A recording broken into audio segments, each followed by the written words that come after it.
Turkish Army receives Aselsan's new-gen electronic warfare system. Turkish Armed Forces Command (TİSK) took delivery of a new electronic warfare vehicle, Sansak, that was developed with local resources, the head of the top defense body said Sunday.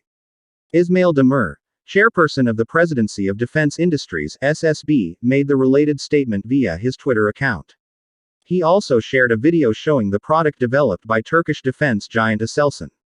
"We have delivered the new generation electronic attack system, Sansak, to the TİSK," his statement read.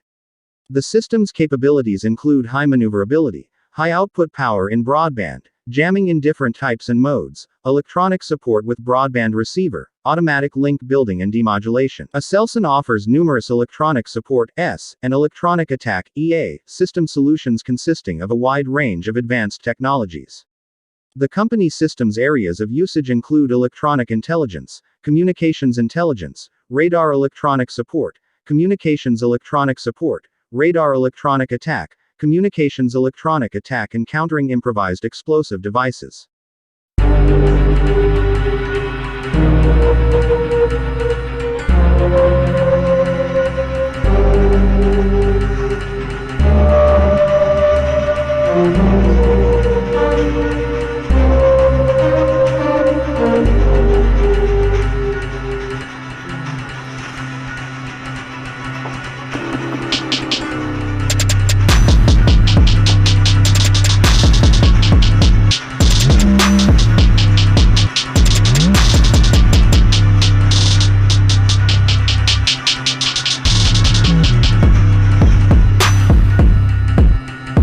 Thanks for watching my video. Please subscribe my channel. Goodbye.